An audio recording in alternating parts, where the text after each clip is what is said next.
Hi everyone and अस्सलाम वालेकुम। हम लोग 9th क्लास की बायोलॉजी का स्टार्ट करेंगे, लेकिन उससे पहले हमें साइंस की डिफिनीशन है जो करनी है।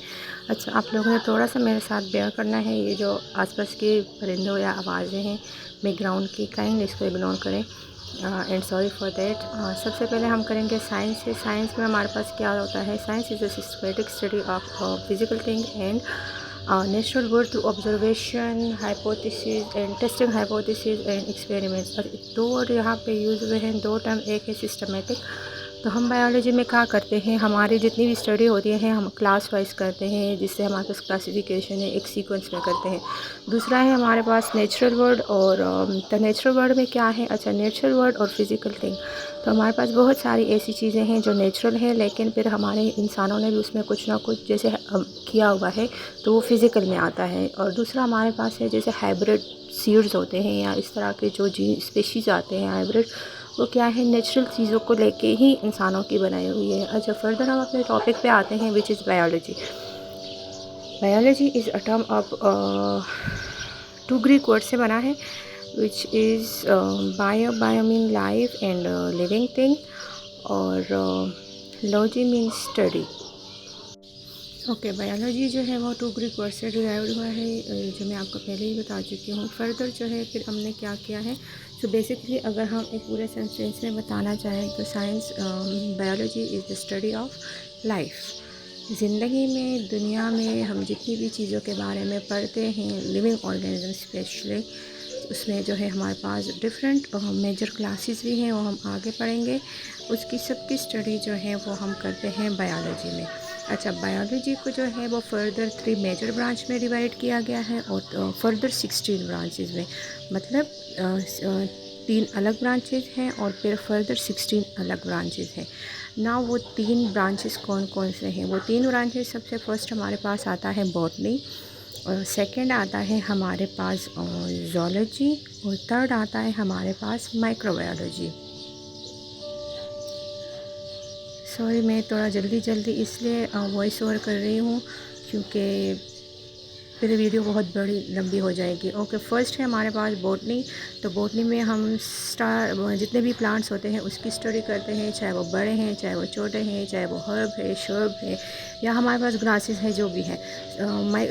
ज़ूलॉजी आता है, ज़ूलॉजी ज़ू से ही निकला हुआ है, जानवर, मतलब ज़ूलॉजी में जितने भी एनिमल्स होते हैं उनके बारे में हम लोग स्टडी करते हैं। थर्ड इज़ माइक्रोबायोलॉजी, जिसमें हम सारे माइक्रोब्स के बारे में पढ़ते हैं। माइक्रोब्स क्या होते हैं? जो हमें नेकेड आई से, मतलब नॉर्मल आई से नज़र नहीं आते, बैक्टीरिया वगैरह। फर्दर 16 ब्रांचेस कौन कौन से हैं? उसमें नंबर फर्स्ट हमारे पास आते हैं मॉर्फोलॉजी। तो मॉर्फोलॉजी में हम किस चीज़ के बारे में पढ़ते हैं? फॉर्म, शेप और स्ट्रक्चर ऑफ लिविंग ऑर्गेनिजम्स के बारे में पढ़ते हैं। सेकंड हमारे पास आता है एनाटॉमी। एनाटॉमी में हम इंटरनल स्ट्रक्चर के बारे में पढ़ते हैं किसी भी ऑर्गेनिजम्स के।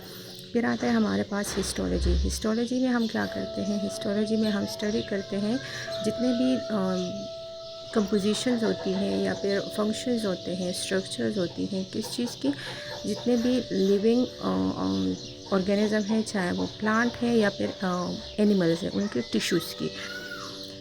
तो हिस्टोलॉजी में हम पढ़ते हैं composition, structure and function of living organism, plants and animal tissues. Further आते हैं हमारे पास फिजियोलॉजी, जिसमें हम डिफरेंट ऑर्गन्स जो होते हैं या डिफरेंट पार्ट्स ऑफ ऑर्गेनिज्म जो होते हैं हम उसके बारे में पढ़ते हैं। फर्दर हमारे पास आता है एम्ब्रियोलॉजी। इसमें हम पढ़ते हैं किसी भी एम्ब्रियो की फॉर्मेशन के बारे में कि कैसे बनता है, तो उसकी पूरी जो साइकिल होती है वो एम्ब्रियोलॉजी में पढ़ते हैं। फर्दर हमारे पास आता है टेक्सोनॉमी। तो टेक्सोनॉमी का वर्ड जो है वो भी टेक्सा से निकला है, और टेक्सा कहते हैं रैंक को, मतलब क्लास को। तो टेक्सोनॉमी में हम क्लासिफिकेशन ऑफ ऑर्गेनिजम्स के बारे में पढ़ते हैं। फिर आता है हमारे पास सेल बायोलॉजी। तो सेल बायोलॉजी का दूसरा नाम है साइटोलॉजी, जिसमें हम किस चीज़ के बारे में पढ़ते हैं? इसमें हम पढ़ते हैं सेल और उसके अंदर मौजूद ऑर्गेनेलीज जो होती हैं, जो छोटी छोटी और बॉडीज़ मौजूद होती हैं, हर एक का अपना फंक्शन होता है, उसके बारे में। फिर आता है हमारे पास ओके नेक्स्ट जो हमारे पास ब्रांच है वो है पैलेंटोलॉजी। पैलेंटोलॉजी में हम जितने भी फोसल्स होते हैं उसके बारे में पढ़ते हैं। अच्छा, इसमें प्लांट फोसल्स के बारे में अलग स्टडी होती है और एनिमल फोसल्स के बारे में अलग स्टडी होती है। इम्यूनोलॉजी का हम नाम से ही उसको समझ सकते हैं कि उसमें इम्यून सिस्टम के बारे में कुछ ना हो, कुछ होगा। तो इसमें हमारे बॉडी का सिस्टम किसी भी डिजीज़ के अगेंस्ट किस तरह से फंक्शन करता है या किस तरह से प्रोटेक्शन देता है, हम उसके बारे में इसमें पढ़ते हैं। जैसे डिफेंस सिस्टम है हमारा, और ये डिफेंस सिस्टम मोस्टली हमारे बॉडी में जो है वो ब्लड ही करता है।